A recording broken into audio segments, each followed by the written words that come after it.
friends, welcome back. Hello. I hope you're all doing well.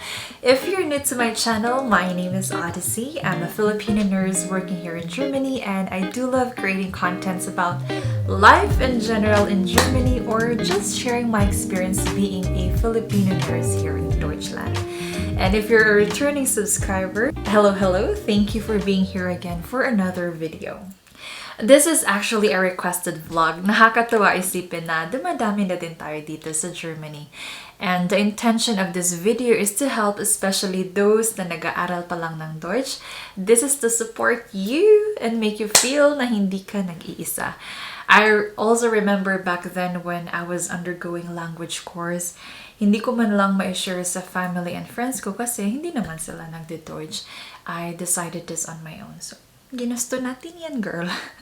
Kidding aside, learning the language is part of the journey if you wanted to be a nurse here in Germany. So, allow me to share some tips based on my experience and how I was able to pass the Sprachkurs and now being comfortable with the language. So, tara! Kwentuhan ulit! Before we get into the video, I just wanted to say that learning a new language is a skill. So you have to understand that it doesn't happen overnight. Also, it's normal to feel a little embarrassed, especially sa umpisa, to think na we're already adults, pero parang bata magsalita. Ganun talaga yun. I want you to be aware of these things para hindi ka pang hinaan ng loob kasi all of those are normal. Don't let those self-doubt creep in when you're teaching your brain something new.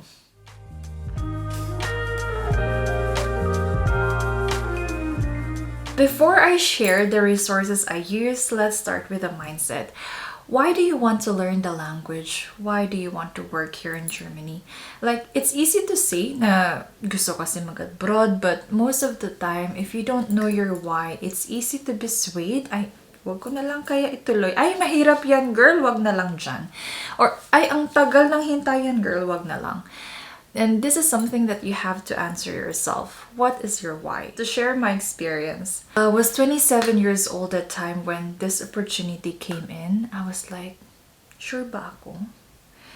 None of my friends kasi are learning German except one, Kuya Onesto, who told me about it. Thank you. But other than that, wala na akong kakilalang friend na nag-aaral ng German or nag-aaral ng ibang language. And also, I was on that phase na gulong-gulo ako kung anong gusto kong gawin sa life ko. Like, I really wanted to start new.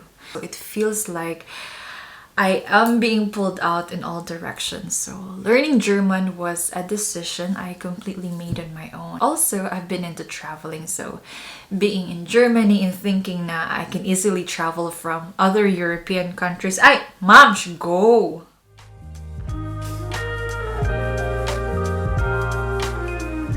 So here are some resources that I use. Sana makatulong po.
When I took my first exam, I only passed yung mündliche Prüfung. And then before we did the second Prüfung, we did intensive review first with Enderan. And na-feel ko talaga na nag-switch yung brain cells ko, girl. Kasi everyday may pinapasagutan sa amin for Lise Verstehen, her Verstehen. Tapos pag schreiben time, we would write one topic babasahin mo sa harapan and then the teacher would correct your grammar. Asan na naman yung verb mo, mali na naman yung article mo.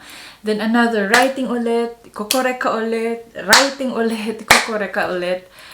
Ganun yung cycle. It was really intense. Pero this forced us to think in German kasi really it's not a direct translation of English. Right now, I'm currently using Babbel. I like that it teaches more on conversational Deutsch. We have lots of engagement activities like building sentences, grammar review, listening to conversations, etc. I will put Babbel link on the description box below if you wanted to try it out as well. Important. Please don't think that in a day you have to learn or use all of those websites or resources that I shared. It's important that you create your study plan. Like today, for example, you just wanted to practice listening. Then maybe some days you just want to read an article and discuss about it, or maybe exchange conversation, or maybe just writing or einfach schreiben. It's still a learning after all. Organize your study plan based on your schedule, and it's more important to study German regularly kasi it's easy to forget new words, especially pag hindi pa siya included sa vocabulary mo. Wortschatz important.